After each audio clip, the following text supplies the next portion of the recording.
তথ্য ও সম্প্রচার মন্ত্রী জহির উদ্দিন স্বপন বলেছেন, সরকার গণমাধ্যমের স্বাধীনতা নিশ্চিতের পাশাপাশি ভুল তথ্য ও অপতথ্যের ঝুঁকি থেকে জনগণকে সুরক্ষা দিতে চায়।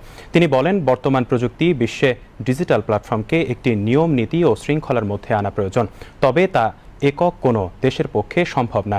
এক্ষেত্রে সকল দেশকে সম্মিলিতভাবে এগিয়ে আসতে হবে। সোমবার সচিবালয়ে নিজ দপ্তরে ঢাকায় নিযুক্ত মার্কিন রাষ্ট্রদূত ব্রেন্ট টি ক্রিস্টেনসেনের সঙ্গে বৈঠক শেষে সাংবাদিকদের এইসব কথা বলেন তিনি। সরকার গণমাধ্যমের বিভিন্ন অংশীজনের সঙ্গে নিয়মিত বৈঠক করছে উল্লেখ করে তথ্যমন্ত্রী বলেন, এসব বৈঠক থেকে প্রাপ্ত প্রস্তাব পর্যালোচনা করে একটি রোডম্যাপ তৈরি করবে সরকার।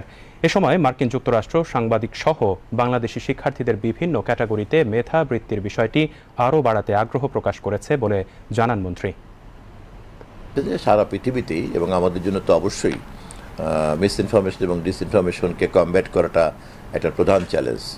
তথ্য মন্ত্রণালয়ের দিক থেকেও এটা আমাদের জন্য একটা এখন যুদ্ধে পরিণত হয়েছে। বিশেষ করে ডিজিটাল প্ল্যাটফর্মগুলিতে যেভাবে মানুষের জন্য সুযোগ রয়ে গেছে, সেই সুযোগে অপতথ্য প্রচারকারীরা একটা বড় ধরনের সমস্যা তৈরি করছে সমাজ জীবনে, রাষ্ট্র জীবনে, নাগরিক জীবনে।